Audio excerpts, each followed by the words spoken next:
Hello दोस्तों, कैसे हो आप सब। स्वागत है आपका A1 डर वाली कहानियां यूट्यूब चैनल में। तो आज फिर मैं आपके लिए एक और डर से भरी हुई अनोखी और डरावनी कहानी लेकर आया हूं। तो चलिए शुरू करते हैं। करण अमेरिका से अपनी पढ़ाई पूरी करके 5 साल बाद भारत लौटा था और कुछ दिन अपने माता पिता के साथ समय बिताने की बात वो घूमने अपने ननिहाल आ गया। हालांकि उसे पहले से ही गांव में समय बिताना अच्छा नहीं लगता था, क्योंकि एक तो बस से इतना लंबा सफर और फिर नाना नानी को गुजरे भी बरसों बीत चुके थे। नथवाड़ा बहुत ही पिछड़ा हुआ गांव था। गांव से नजदीकी बाजार भी लगभग 15 किलोमीटर दूर था और सुख सुविधाएं शहर के मुकाबले न के बराबर थीं। ऐसे में कोई व्यक्ति जिसका जीवन पहले दिल्ली जैसे शहर में और फिर विदेश में गुजरा हो, ऐसी कठिन परिस्थितियों में रहने से संकोच करेगा। लेकिन मामी के आग्रह और मामा जी की शिकायतों के बाद करण को ना चाहते हुए भी नथवाड़ा आना पड़ा। पर यहां करण के साथ कुछ ऐसा होने वाला था जिसकी करण ने कभी कल्पना भी नहीं की थी। शाम का समय था, सूरज आधा छुप चुका था। नथवाड़ा गांव में घर की गृहिणी पूरे घर में बंद संजली के फूलों की पंखुड़ियां बिखेर रही थीं। पूरे घर के कोने में वो यही क्रिया बार बार दोहरा रही थी और उनको ऐसा करते हुए उनका भांजा करण बड़े गौर से देख रहा था। कुछ देर ऐसे ही देखते हुए करण का पूछना था कि आप क्या कर रही हैं मामी। घर के आंगन में चारपाई पर बैठा करण हाथ से खुद को हवा लगा रहा था। सुबह से ही नथवाड़ा में बिजली का कोई अता पता नहीं था और रह रहकर करण यहां आने के लिए खुद को कोस रहा था और उस पर मामी की विचित्र क्रियाएं कि तभी करण की मामी का कहना था, तू ये सवाल जवाब करना बंद कर, पहले मुझे सरसों लाकर दे, रसोई में रखी है। ये सुनते ही करण तुरंत सरसों लेने किचन की तरफ चला गया और कुछ ही देर में करण ने सरसों से भरी कटोरी मामी के हाथ में थमा दी और मामी ने सरसों को घर की छत पर बिखेरना शुरू किया। करण बड़ी हैरानी से उन्हें यह करता हुआ कुछ देर तक देखता रहा और एक बार फिर करण का कहना था, मामी, मैंने सोचा कि सरसों खेत में उगाई जाती है, लेकिन पहली बार पता चला है कि सरसों छत पर भी उगाते हैं। करण की ये बातें सुनकर भी उसकी मामी ने कोई जवाब नहीं दिया और कुछ बड़बड़ाते हुए सरसों पूरी छत पर बिखेर कर नीचे उतरने लगी। और नीचे आते ही मामी का कहना था, ये पिट्ठू पता नहीं कहाँ रह गया और तेरे मामा भी नहीं आए अभी तक। इन सब के चक्कर में अब तक खाना भी नहीं बनाया। तुझे भूख लगी होगी ना। ये सुनकर कुछ सोचते हुए करण का पूछना था, नहीं मामी, मुझे भूख नहीं लगी है, लेकिन आप मुझे यह तो बताइए, आप कर क्या रही थी। ये सरसों छत पर फेंकना, घर में फूल का बिखेरना, ये चल क्या रहा है।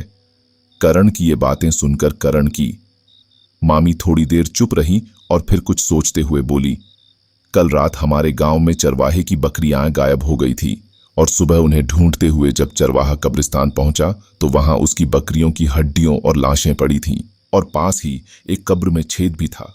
ऐसा लग रहा था मानो रात को उस कब्र से कोई बाहर निकला था और चरवाहे ने वापस आकर ये बात मुखिया को बताई। इसीलिए सभी गांव वाले अपने अपने घरों में बंद सांझली के फौल और छतों पर सरसों डाल रहे हैं। करण अपनी मामी की कही बात को बड़े ध्यान से सुन रहा था, लेकिन उसे यह कोई भी बात बिल्कुल समझ नहीं आ रही थी कि आखिर उसकी मामी क्या बताने की कोशिश कर रही थी। तभी करण का एक बार फिर पूछना था, आपकी बातें मुझे बिल्कुल समझ नहीं आ रही हैं मामी। बकरियां, चोरी, कब्र में छेद, मुखिया को बताया और गांव वाले छत पर सरसों डाल रहे हैं, क्या मतलब है इन सभी बातों का। करण की मामी ने आटा गूंथते हुए करण की तरफ देखा और फिर सोच में डूब गई कि तभी करण ने एक बार फिर पूछा, अब क्या सोच रही हो मामी। कि तभी मामी का बताना था, तुझे यह सारी बातें बता भी दूं तब भी तू यकीन नहीं करेगा। ये सुनकर करण ने थोड़ा उत्साहित होते हुए बोला, ये क्या बात हुई मामी।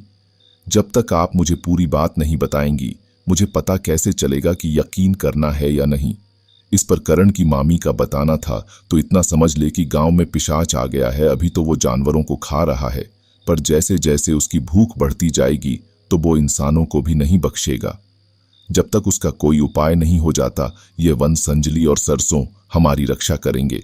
करण उनकी ये बातें सुनकर काफी देर चुप रहा और फिर ठाके मारकर हंसने लगा। करण की मामी उसे आंखें फाड़कर देख रही थीं, लेकिन करण हंसते हुए चारपाई पर बैठा रहा कि तभी करण के मामा जी भी घर में पहुंचे। करण को यूं पागलों की तरह हंसता देख वो अपनी पत्नी की तरफ देखने लगे। तभी मामी का बोलना था, मैंने इसे पिशाच के बारे में बताया तो दांत फाड़कर हंस रहा है। यह सुनते ही करण के मामा करण की तरफ देखते हुए चारपाई पर बैठते ही बोले, बेटा तुम्हें अपनी मामी की बात पर यकीन नहीं है तो कोई बात नहीं, लेकिन इस तरह उन पर हंसना गलत है। इस पर करण का कहना था, मामा जी मैं मामी पर नहीं हंस रहा था, बल्कि मैं तो उनकी कहानी पर हंस रहा था। इस पर करण के मामा का एक बार फिर बताना था, इस पर हंसने की कोई बात नहीं है बेटा, बाहर बकरियों के आधे खाए हुए शव मिले हैं। अब ऐसा काम इंसान तो कतई नहीं कर सकता। मामा जी हो सकता है कि ये किसी इंसान का नहीं बल्कि जानवर का काम हो। बेटा 12 बकरियों को एक साथ खाने वाला जानवर हमारे भारत में तो नहीं है, तुम्हारे अमेरिका में है तो हमें भी बताओ। करण के पास मामा जी की इस बात का कोई जवाब नहीं था, क्योंकि उसने भी आज तक ऐसे किसी भी जानवर के बारे में नहीं सुना था जो एक साथ 12 बकरियों को खा जाए। रात में सब खाना खा रहे थे। करण की मामी खाना खाते हुए अपने 15 साल के बेटे को समझा रही थी कि बिट्टू पहले की बात अलग थी, अब तू सूरज ढलने से पहले घर आ जाया कर। कि तभी करण के मामा ने बड़बड़ाते हुए कहा, पता नहीं धीरू का क्या होगा। मामा जी की इस बात को सुनकर सब उन्हीं की तरफ देखने लगे कि तभी करण की मामी का पूछना था, क्यों जी ऐसा क्यों बोल रहे हो। इस पर करण के मामा का बताना था, वो शराबी भी पागल हो गया है। अपनी बीवी को ना तो संजिनी की पंखुद्दियां बिखेरने दे रहा था और ना ही सरसों डालने दे रहा था। हम सब ने खूब समझाने की कोशिश की, लेकिन वो नशे में धुत सबको गालियां देने लगा। उसको अपनी जान प्यारी होना हो, लेकिन हमें अपनी इज्जत प्यारी है, इसलिए हम सब चले आए। करण के मामा अपनी बात खत्म करके बाहर हाथ धोने चले गए। करण वहीं बैठा अभी भी इन सभी बातों को सोच रहा था। आप समझ क्यों नहीं रहे हो? अगर वो पिशाच हमारी बकरियों को खा गया तो हम क्या करेंगे? यही तो हमारी जीविका है। रात के तकरीबन 10 बज रहे थे। काले घने अंधेरे ने पूरे गांव को ढक लिया था और धीरू को समझाने आए लोग नाकाम कोशिशें करके वापस घर को चले गए थे, लेकिन उसकी पत्नी अभी भी इसी उम्मीद में थी कि शायद वो उसे समझाने में सफल हो जाए। शराब के नशे में धुत धीरू अपने होठों पर उंगली रखे लड़खड़ाती जुबान में अपनी पत्नी पर चिल्लाता जा रहा था, बिल्कुल चुप हो जा, मैं यहीं बाहर सोऊंगा, देखते हैं वो पिशाच मेरा क्या बिगाड़ता है। मैं धीरू इस दुनिया का सबसे शक्तिशाली आदमी हूं। उसकी ऐसी बेतुकी बातें सुनकर उसकी बीवी माथा पीट रही थी और धीरू नशे में बस बोलता जा रहा था, जो इतने ताकतवर आदमी की पत्नी होकर पिशाच से डरती है। बता मुझे, जब शराब का नशा अधिक हो जाता है तो व्यक्ति भाई शर्म और संकोच सब भूल जाता है, और ऐसे व्यक्ति को समझाना यानी दीवार पर सिर मारने के समान होता है। और शायद ये बात धीरू की पत्नी भी अब समझ गई थी। काफी देर समझाने के बाद बच्चों को लेकर वो अंदर चली गई और दरवाजा बंद कर लिया। धीरू बाहर बाड़े में पड़ी चारपाई पर सो गया और खुद में बड़बड़ाते हुए जल्दी ही नींद की आगोश में चला गया। अभी धीरू को सोए तकरीबन 1 घंटा ही हुआ था जब कुत्तों के रोने की और बकरियों के झोर-झोर से मिमियाने की आवाज से उसकी नींद खुली। बकरियों के इस तरह मेमियाने का कारण जानने के लिए धीरू उठकर इधर-उधर हर तरफ देखने की कोशिश कर रहा था, जब बाड़े से थोड़ी ही दूरी पर अंधेरी में खड़ा एक साया दिखा। धीरू जोर से बोला, कौन है वे? आधी रात को क्या चाहिए तुझे? यह कहता हुआ धीरू उस साये की तरह जाने लगा। नजदीक जाकर धीरू अभी कुछ और सोच पाता उससे पहले ही वहां का नजारा देख धीरू के हाथ पैर कांप गए, क्योंकि काले घने अंधेरे में 2 लाल चमकती आंखें उसी को देख रही थीं। धीरे धीरे वो साया धीरू की तरफ बढ़ता गया और उसी के साथ थोड़ी रोशनी में आते ही धीरू ने जो देखा उसे देख धीरू की रूह तक कांप उठी, क्योंकि ये वही पिशाच था जिसकी बातें अब तक गांव के लोग उसे बता रहे थे। पिशाच को देख धीरू इतना डर चुका था कि डर से उसका शरीर बर्फ की तरह मानो एक ही जगह जम चुका था। धीरू अब मदद के लिए चिल्लाने की कोशिश करता, लेकिन उसकी आवाज गले में ही दब चुकी थी। धीरे धीरे कुत्तों के रोने की आवाजें और भी तेज होती गईं, मानो और लोगों को संकट की चेतावनी दे रहे हों। थोड़ी देर सब शांत रहा और उसके कुछ ही पलों पर उस रात के सन्नाटे में धीरू की भयानक चीखों से पूरा इलाका गूंज उठा। सुबह हुई। धीरू की बीवी के चिल्लाने की आवाज सुनकर लोग इकट्ठा हुए। घर के बाहर बाड़े में धीरू की लाश पड़ी थी, जिसकी खुली और क्रियाहीन आंखों में डर की झलक अब भी साफ साफ महसूस हो रही थी। धीरू की रोती हुई पत्नी को आस पड़ोस की महिलाएं संभाल रही थीं और पुरुषों में यही बातें चल रही थीं कि अपनी जिद के कारण ही जान गंवा दी। उन्हीं में से एक व्यक्ति का कहना था, भाई पता नहीं आदिनाथ जी कब समाधि से उठे, तब तक तो हमें अपनी सुरक्षा खुद करनी पड़ेगी। इन्हीं चर्चाओं में शाम हुई। तब तक धीरू का पूरे रीति रिवाज के साथ अंतिम संस्कार कर दिया गया और अगले ही दिन हर दिन की तरह लोग अपने अपने कामों में व्यस्त हो गए। आज करण के मामा मामी घर से बाहर किसी काम के लिए गए थे और घर में करण और बिट्टू के अलावा और कोई नहीं था। बाहर चारपाई पर बैठे वो दोनों कल की घटना पर बात कर रहे थे कि तभी करण का बोलना था, बिट्टू तुझे क्या लगता है, क्या सच में पिशाच जैसी कोई चीज होती होगी क्या? पता नहीं भैया, मैंने तो सुना है कि मेरे जन्म से पहले भी गांव में पिशाच आया था और किसी बाबा आदिनाथ ने पिशाच को वश में किया था। ये सारी बातें करण बड़े ध्यान से सुनकर कुछ सोचते हुए बोला, अच्छा सुन बिट्टू, क्या हम पता लगाएं इस बात का कि सच में कोई पिशाच है या बस कोई डराने की कोशिश कर रहा है हमें? बिट्टू करण की यह बात सुनकर बड़ी हैरानी से करण की तरफ देख रहा था। यह देखकर करण का एक बार फिर कहना था, ऐसे क्या देख रहा है तू? हम बस रात को कब्रिस्तान जाएंगे और सच का पता लगाएंगे और कुछ नहीं। ये सुनते ही थोड़ा डरते हुए बिट्टू का बताना था, नहीं नहीं भैया, आपको पता भी है, आप क्या बोल रहे हो, मैं तो नहीं जाऊंगा। इस पर करण ने उसके कंधे पर हाथ रखते हुए एक बार फिर बोला, अच्छा छोड़, ये बता गांव में कोई तो होगा जो यह काम कर सकता है हमारे लिए। ऐसे ना सही, पैसों के लिए तो जरूर जोखिम उठा ही लेगा। गांव में रहने वाला धना नाम का एक व्यक्ति जो पैसों के लिए कुछ भी करने को हमेशा तैयार रहता था, बिट्टू ने जब उसे पैसों के बदले कब्रिस्तान में जाकर उस पिशाच की सच्चाई जानने की योजना के बारे में बताया तो उसे राजी होने में ज्यादा समय नहीं लगा। रात के तकरीबन 12 बज रहे थे जब धनाकरण का फोन हाथ में लिए कब्रिस्तान के ठीक सामने पहुंचा। फोन में कैमरा पहले से ही चल रहा था, जैसा बताकर धना को भेजा गया था। धना ने उसी तरह फोन को कब्रिस्तान के दरवाजे पर ऐसे रख दिया जिससे पूरे कब्रिस्तान में चल रही गतिविधि साफ नजर आई और खुद घना सामने ही बनी एक कब्र पर जाकर बैठ गया। डर से धना का हृदय जोर जोर से धड़क रहा था, पर पैसों का लालच व्यक्ति से कुछ भी करवा सकता है। कुछ देर ऐसे ही इंतजार करने के बाद भी वहां ऐसा कुछ भी नहीं हुआ। धना हर तरफ नजर दौड़ाकर देखता रहा, उसे कहीं कोई भी नजर नहीं आ रहा था। धीरे धीरे समय बीतता गया और अब नींद से धना की आंखें भारी होने लगी थीं। पलकें अपने आप बंद हो रही थीं और जैसे ही उसने कोशिश कर अपनी आंखें दोबारा खोली तो उसके बिल्कुल सामने वही साया खड़ा था। घना डर से एक झटके में पीछे की तरफ हुआ और कांपते हुए नजरें ऊपर उठाई ही थीं तो डर से धना की चीख निकल गई। अभी धना वहां से भागने की कोशिश कर पाता, उससे पहले ही पिशाच ने किसी भूखे जानवर की तरह अपने दांत धना की गर्दन में काट दिए और थोड़ी ही देर बाद घना उसी कब्र पर मृत हालत में पड़ा था। अगली सुबह धना की मौत की खबर गांव में आग की तरह फैल गई और लोग बस यही सोच रहे थे कि इतनी रात गए धना आखिर कब्रिस्तान गया क्यों था। किसी तरह मौका पाकर बिट्टू कब्रिस्तान से करण का फोन उठा लाया और करण यही सोचकर कि रात में कुछ तो रिकॉर्ड हुआ होगा। मोबाइल में वीडियो खोजने लगा पर उसमें कोई वीडियो नहीं बनी थी। इस घटना के बाद से लोग काफी डर चुके थे। रात में लोग घर से बाहर कदम रखना बंद कर दिया। सूरज के छिपते ही लोग अपने घरों में छिप जाया करते थे। हर रोज सुबह गांव में मवेशियों की लाशें देखने को मिल जाती, लेकिन किसी भी इंसान की मौत नहीं हुई। इंसान अपनी मौत से जितना मर्जी छुप ले, पर जब मौत आती है तो इंसान उस तरफ अपने आप खींचता चला जाता है। रात को बार बार समझाने पर भी गांव की एक बूढ़ी चाची का बेटा देवा मैच देखने के लिए मुखिया के घर चला गया।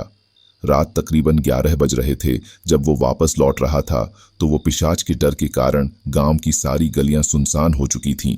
यहां तक कि कोई कुत्ता भी दूर दूर तक नजर नहीं आ रहा था। देवा अपनी धुन में आगे बढ़ रहा था कि तभी उसे ऐसा महसूस होने लगा मानो उसके ठीक पीछे कोई चल रहा हो। देवा डर से एकदम रुका और धीरे से पलटकर देखा तो वो पूरी गली सुनसान पड़ी थी। ये देखकर एक लंबी सांस छोड़ते हुए अभी पलटा ही था तो पीछे पलटते के साथ ही देवा के डर से हाथ पैर कांप गए, क्योंकि उसके ठीक सामने वही साया खड़ा था। देवा घबराकर वहां से भाग पाता, पर उससे पहले ही उस साये के तेज नाखूनों वाला हाथ देव के सीने के आर पार हो गया। अगली सुबह फिर गांव में वही माहौल था जैसा पिछली 2 मौतों के बाद था। बूढ़ी चाची रो रो कर अपने बेटे से लौट आने की गुहार लगा रही थी और गांव में देवा की मौत पर चर्चा जारी थी। मुखिया जी ने इस घटना के बाद तुरंत व्यक्ति भेज दिए, यह जानने के लिए कि आदिनाथ जी समाधि से कब उठेंगे। धीरे धीरे समय और बढ़ता गया। गांव में मौतों का सिलसिला लगातार जारी रहा। एक दिन करण की मामी कमरे की सफाई कर रहे थे जब उनके हाथ से करण का बैग छूटकर जमीन पर गिरा। वो बैग को उठा ही रहे थे कि उनकी नजर करण की किताबों पर पड़ी, जिन पर काफी डरावने और भयानक चित्र बने थे। करण की मामी ने उन किताबों के शीर्षक की तरफ देखा तो वहां लिखा था, पिशाच कैसे बने। पिशाच तंत्र उन किताबों के सीट से पढ़ने के साथ ही उनके हाथ पैर कांप उठे। करण की मामी को कुछ भी समझ नहीं आ रहा था कि आखिर इन किताबों का यहां होने का क्या मतलब था। किताबों को वहीं फेंककर मामी बाहर की ओर भागी। कमरे से बाहर निकलते ही सामने करण खड़ा था। अरे क्या हुआ मामी, आप ठीक तो है ना? करण को सामने खड़ा देख करण की मामी का पूरा शरीर कांप चुका था। करण को धक्का देकर मामी घर के बाहर भागी तो घर से थोड़ी ही दूरी पर करण के मामा जी घर की तरफ ही आ रहे थे और करण ये सब देखकर काफी हैरान था कि अचानक ये मामी को हुआ क्या था। मामी ने सारी बात करण के मामा को बताई, लेकिन करण के मामा को अपनी पत्नी पर बिल्कुल भरोसा नहीं हो रहा था। जब वो दोनों कमरे में पहुंचे तो करण उन्हीं किताबों को हाथ में लिए हुए ही बोला, मामी ये सब क्या है? ये कहते ही करण हाथ में थामी उन किताबों को दिखाते हुए मामा मामी की तरफ बढ़ाने लगा, लेकिन दोनों पति पत्नी ने दरवाजा एक झटके में बंद कर दिया। मामा जी दरवाजा खोलिए, मामी प्लीज दरवाजा खोलो। करण जोर जोर से दरवाजा खटखटाता हुआ उन्हें दरवाजा खोलने को बोलता रहा। डरे हुए स्वर में करण की मामी ने अपने पति की तरफ देखते हुए कहा, मुखिया जी को और गांव वालों को बुला लेते हैं, हो ना हो ये करण ही पिशाच है। और ये सुनते ही करण के मामा का कहना था, ये तुम कैसी बातें कर रही हो? करण भांजा है मेरा और उसके पास की एक किताबें हैं, इसका मतलब ये नहीं है कि वो पिशाच है। ये सुनते ही मामी का बताना था, तो क्या मतलब है इन सब का? अब मुझे समझ आया। पता है आपने धीरू वाली बात बताई थी, तब करण मौजूद था और उसी रात धीरू मारा गया। और फिर मैंने देवा के मैच देखने वाली बात भी उसे बताई थी और उस दिन भी करण ने कुछ नहीं कहा और चुपचाप अंदर चला गया और उसी रात देवा मारा गया।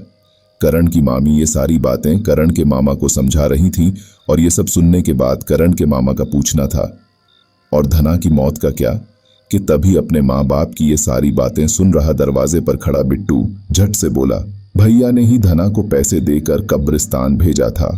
करण के मामा मामी अभी कुछ और सोच पाते कि तभी गांव के लोग गुस्से में आग बबूला हुए उनके घर पहुंचे, क्योंकि उन्हें इस बात की बिल्कुल भनक नहीं थी कि दीवार के साथ लगाकर वह बूढ़ी चाची उनकी सारी बातें सुन रही थी और जाकर उसने पूरे गांव में ये बात फैला दी। अब गांव के लोग करण को मारने के इरादे से करण को ढूंढने लगे। बाहर निकालो इसे, आज इस पिशाच की कहानी यहीं खत्म कर देते हैं। तभी कुछ लोग गुस्से में करण को अंदर से घसीटते हुए बाहर की ओर ले आए। अभी गुस्से में लोग कुछ और कर पाते कि तभी ठहरो, यह आवाज सुनते ही सभी लोग मुड़कर पीछे की तरफ देखने लगे तो वहां आदिनाथ जी खड़े थे। आदिनाथ जी करण की ओर बढ़े और एक कमंडल से गंगा जल हथेली में भरकर उसके चेहरे पर छिड़क दिया। थोड़ी देर आदिनाथ चुप रहे और उसके बाद पूरे यकीन के साथ बोले, ये पिशाच नहीं है। ये सुनते ही मुखिया जी ने किताबों को आदिनाथ जी को दिखाते हुए कहा, लेकिन महाराज ये किताबें इसके पास मिली है। आदिनाथ जी ने उन किताबों को देखकर कुछ सोचते हुए बोला, मुझे यही शक था कि इस बार मेरा सामना नर पिशाच से होगा, जो कि सच निकला। और ये सुनते ही भीड़ में से आवाज आती है, नर पिशाच? हाँ, नर पिशाच। ऐसे मनुष्य जो तांत्रिक क्रियाओं द्वारा पिशाच सिद्धि प्राप्त करते हैं, नर पिशाच कहते हैं उन्हें। मृत पिशाचों की तरह इन पर भी बंद संजनी और सरसों के बीज कोई असर नहीं करते। मुखिया इस लड़के को छोड़ दो। मुखिया ने यह सुनते ही पूछा, महाराज अगर यह नर पिशाच नहीं है तो कौन है? ये पुस्तकें अगर इनके घर में मिली है तो इसका मतलब यह है कि नर पिशाच इसी परिवार में है। आदिनाथ जी की यह बात सुनकर लोग हैरानी से एक दूसरे की तरफ देखने लगे। मामा जी, मामी और बिट्टू भी ये सुनकर हक्के बक्के से खड़े थे। पूरा गांव उन तीनों को शक की नजरों से देख रहा था। आदिनाथ जी ने फिर से हथेली में गंगा जल लेकर उन तीनों पर छिड़क दिया, लेकिन इस पर उन तीनों ने कोई प्रतिक्रिया नहीं दी। ये क्या महाराज, इन तीनों में भी कोई पिशाच नहीं है? इस पर आदिनाथ जी का कहना था, नहीं मुखिया जी, पिशाच इनमें से ही एक है और वह हमें अपनी नियंत्रण की क्षमता दिखा रहा है, लेकिन हम भी देखते हैं कि कब तक नियंत्रण कर सकता है वह। अब आदिनाथ जी ने अपने शिष्य से एक लोटा पानी लाने को कहा और उस जल में आदिनाथ जी ने गंगा जल मिलाकर उन तीनों को पीने को कहा। सबसे पहले बिट्टू ने जल पिया, पर वो सामान्य था। अब मामा जी को जल पीना था, पर कुछ देर मामा जी चल लिए चुपचाप खड़े रहे और दूसरे ही पल एक झटके में जल का लोटा दूर फेंक दिया। उसके बाद जो हुआ उसे देखकर हर किसी की रूह कांप उठी। तू मारेगा मुझे आदिनाथ? तू देखते ही देखते मामा जी का रूप परिवर्तित होने लगा। लंबे बाल, काला चेहरा, लाल खून सी आंखें और नुकीले दांत। उनका ये रूप देखकर सब डर से पीछे की तरफ हटने लगे। आदिनाथ जी इशारा करते ही उनके शिष्यों ने मंत्रों से पादित त्रिशूल लिए चारों तरफ से पिशाच की तरफ पड़ने लगे। आदिनाथ जी ने गंगा जल पिशाच पर छिड़कना शुरू किया और गंगा जल पड़ते ही पिशाच की चीखें पूरे गांव में गूंजने लगीं और मौका देखते ही आदित्यनाथ जी के शिष्यों ने त्रिशूल पिशाच के सीने के आर पार कर दिया। देखते ही देखते पिशाच किसी कागज की तरह जलकर हवा में गायब हो गया और उसके साथ गांव वालों को नर पिशाच के आतंक से राहत मिली। इसके बाद करण मामी और बिट्टू को लेकर शहर चला गया, क्योंकि वो जानता था कि अगर वो दोनों गांव में रहे तो फिर कभी सामान्य जीवन नहीं जी पाएंगे। आज इस घटना को घटे कई साल बीत चुके हैं, पर आज भी लोग रात को बाहर कदम रखने के नाम से ही डर से कांप जाते हैं और कहीं जंगल में वही भयानक आवाजें फिर से आना शुरू हो गई। लगता है पिशाच का आतंक फिर से शुरू होने वाला था। अब कोई और नर पिशाच बन गया था, क्योंकि करण के मामा की वो किताबें किसी को मिल गई थी और अब फिर से मौत का नंगा नाच फिर से शुरू होने वाला था। तो क्या अब गांव वाले फिर से मरने वाले हैं? जानने के लिए देखते रहिए A1 डर वाली कहानियां यूट्यूब चैनल। तो यह थी आज की कहानी, नर पिशाच। अगर आपको यह वीडियो अच्छी लगी हो तो हमारे चैनल A1 डर वाली कहानियां को सब्सक्राइब करना बिल्कुल मत भूलना और दोस्तों के साथ शेयर जरूर करें। मिलते हैं अगली एक और डर से भरी हुई कहानी के साथ। तब तक के लिए जय महाकाल।